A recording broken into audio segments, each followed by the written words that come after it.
반갑습니다. 컨퍼런스에 토론자로 참여하는 건 정말 오랜만인데요.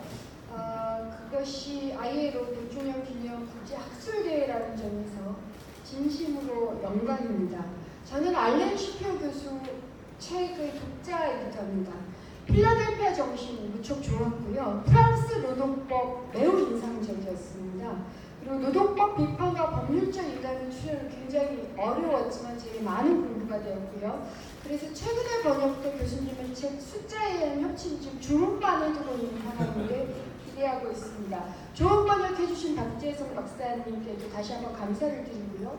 쉼 없이 연구하시고 세계를 향해서 질문을 던지는 평소 존경했지만 책으로만 알고 있던 분의 토론자가 된 오늘은 지금 큰 의미가 있습니다. 이후부터는 토론문을 그대로 읽는 방식으로 진행하겠습니다. 제가 준비를 해온 토론문이 있습니다. 제목은 사회적 정의, 사회정의의 재구성이고 부제는 노동은 상품이 아니다를 넘어서입니다. 경어를 쓰지 않는다는 점 양해하여 주시기 바랍니다. 올해는 ILO 100주년이자 대한민국 공화국 탄생 100주년이다. 참혹한 전쟁을 이겨내고 우리가 여기까지 온 것은 노동은 상품이 아니다는 기본 원칙을 천명함과 동시에 항구적 평화는 사회 정의 기초 위에서만 가능하다고 선언한 ILO 정신과 행동에 힘입은 바 크다. 모든 인간은 인종, 신앙, 성별과 상관없이 자유와 존엄과 경제적 안정성에서 그리고 평등한 기회로서 자신의 물질적 진보와 정신적 발전을 추구할 권리를 갖는다는 사회정의 선언이 이후 1948년 지구적 차원의 인권선언의 기초가 된 것은 되돌아봐도 감동적이다. 하지만 올해는 ILO의 향후 100년의 시작이자 대한민국 공화국 향후 100년을 준비하는 시기이기도 하다. 그래서 지난 성과에 대한 평가나 감사는 여기서 접어두고 ILO 기본 원칙, 노동은 상품이 아니다와 사회정의 선언이 향후 100년에도 유효한가? 우리의 미래를 이끌어 나가기에 충분한가? 라고 묻는 것에 집중하겠다. 슈피어 교수가 지적했듯이 노동은 상품이 아니다는 기본 원칙, 특히 사회정의 선언은 사회정의의 문제를 노동 시간과 돈의 수량적 교환의 문제로 축소하는 취약점이 있다. 즉, 이 모델은 경기 변동이나 기업 변화에 따라 사람이 의류나 식료품처럼 팔리거나 재고로 쌓이는 위험을 완화했다.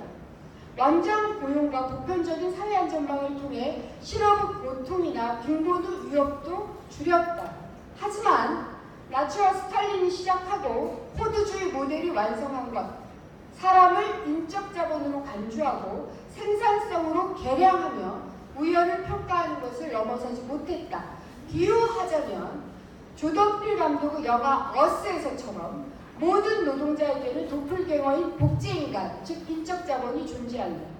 나에게는 나를 꼭 닮은 인적 자본이 있고 그들이 언제 나를 공격할지 알 수 없다. 정리해볼 시기가 되면 나는 인적 자본이 된다. 입시 경쟁이나 취업 시장에서도 나는 인적 자본이 된다. 모습이 똑같아 누가 복제인간인 레디이고 누가 사람인 애들레이드인지 알 수 없으며 심지어 사람이라고 생각했던 애들레이드가 사실은 복제인간 레디였다. 그것이 현실이다. 슈피어 교수는 사회정의 모델의 이와 같은 한계를 정확하게 알고 있다. 그래서 그는 연대 원칙, 경제민주주의 원칙, 사회생태적 원칙을 강조하고 하청 노동자의 단체 교섭권이나 사회적 기업과 협동조합이 수행하는 역할을 적극적으로 인정해야 한다고 주장한다. 또한 원칙의 구현을 위해 재판소를 창설하여 ILO가 제3자 보증인의 지위를 맡아야 한다고 말한다. 동의한다.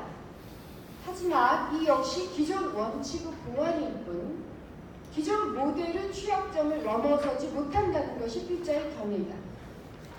악의 평등성 태제로 유명한 한나 아렌트는 인간의 조건에서 사람이 실존하기 위해서는 생명, 세계성, 작업세계와 같은 혹은 세계관 같은 세계성, 다원성이 필요하며 그 각각의 고유한 활동 양식으로 노동, 작업, 행위의 세 가지를 강조한다.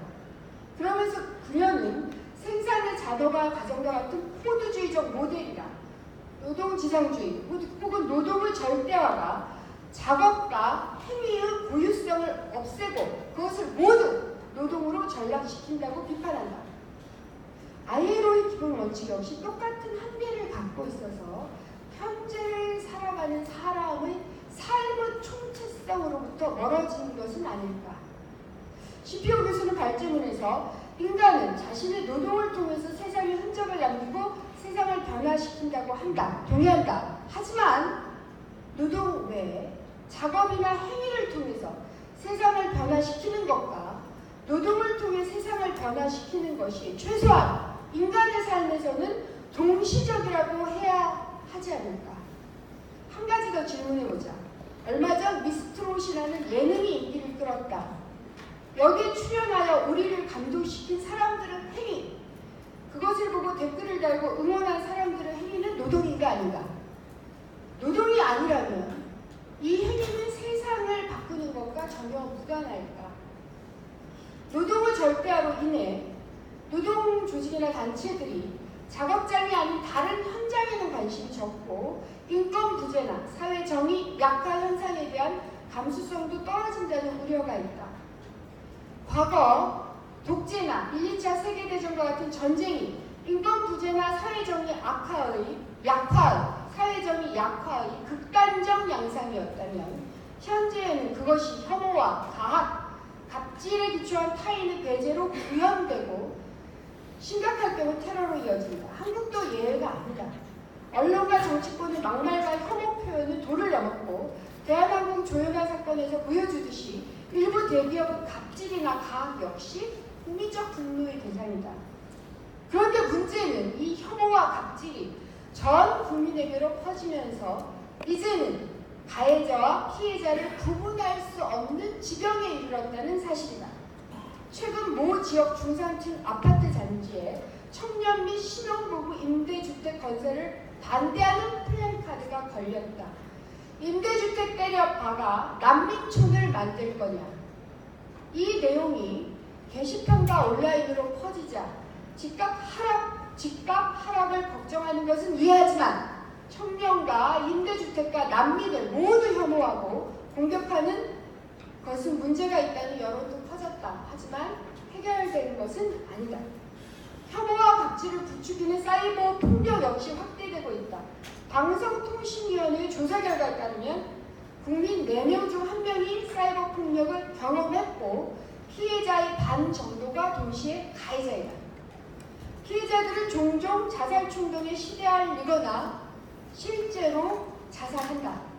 이처럼 인권과 사회 정의에 반하는 행위가 일상적으로 보편적으로 확산되었는데 조직된 노동의 목소리는 충분하지 않다. 한국은 이미 하루 평균 6명이 산재로 죽고 34명이 자살한다. 하루 평균 50명의 아동이 학대를 받고 80명의 여성이 성희롱 및 성폭력에 고통받는 나라이다.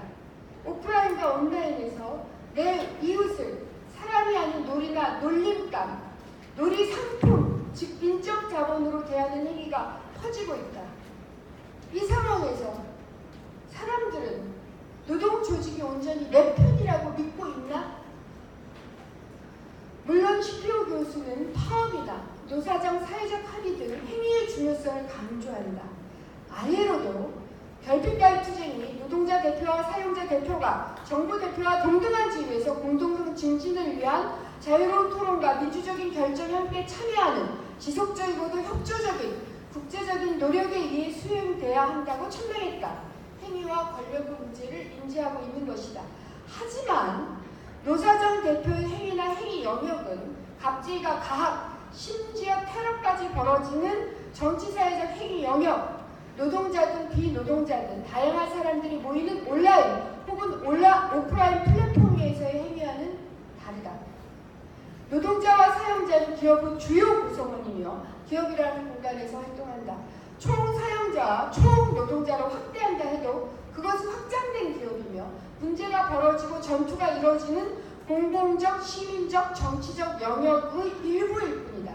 직장 내 갑질이나 폭력이 벌어지는 현장마저 공공적, 시민적 영역이 폭력적인 언어의 전투 지대가 되어서 많은 사람이 시민으로서 발언하고 행동하다가 언어적 공격이나 그보다 더 나쁜 일에 시달릴지 모른다는 두려움 때문에 도망가는 이 표현은 파머의 책에서 나왔습니다. 그런 영역의 일부이지 전부는 아니다. 자신에 동의하지 않는 사람들을 악마화하는 것은 과거 미국의 메카시즘이나 한국의 빨갱이 낙인과도 다르다. 특정 개인이나 집단이 아니라 누구나 희생양이 될 수 있기 때문이다. 또한 그 현장의 사람들이 사용자나 노동자의 모습으로 나타나는 경우 많지 않다. 동시에 낯선 일을 환대하여 포용하고 받아들이는 것도 사용자나 노동자의 모습으로 하는 것이 아니며 주요 영역 역시 기업이나 작업 공간이 아니다. 심지어 비정규직이나 하청과 같은 노동 이슈일지라도 행위 영역이나 플랫폼 참여하는 사람들은 훨씬 더 다양하여 노사관계를 한정할 수 없다. 그래서 비통한 자들을 위한 정치학을 쓴 파머는 현대사회에서 퍼블릭의 본래 의미를 가장 충실하게 반영한 단어는 펍이고 영국의 펍은 언제든 완벽한 공동체의 단면을 보여줬다. 그곳을 드나들다 보면 모든 사람을 만날 수 있다. 팔에 안긴 아기, 중년의 가장, 퇴근하여 집으로 향하는 남녀, 오래전에 은퇴한 노인, 평생 알고 지내는 이웃, 지나가는 길에 들린 이방인 등등. 펍은 민주주의에 꼭 필요한 종류의 멋지고 좋은 장소다. 거기에 오는 모든 사람을 환대하기 때문이다라고 말한다. 바로 이와 같은 공간이 혐오와 갑질과 테러로 위협받고 있거나 전투지대로 바뀌었는데도 ILO 기본 원칙은 작업장 혹은 기업에 머물러 있다는 사실이 상황을 악화시키고 있는 것은 아니다. 또한 필라델피아 선언은 생산성을 강조한다. 세계의 생산 자원들을 더욱 완전하게, 더욱 광범위하게 이용하는 것은 국제적, 국내적 차원에서 효과적인 행위에 의해 특히 생산과 소비 확대를 촉진하고 등등등의 표현이 대표적이다. 슈피오 교수도 그 사실을 지적하며 보완을 주장한다.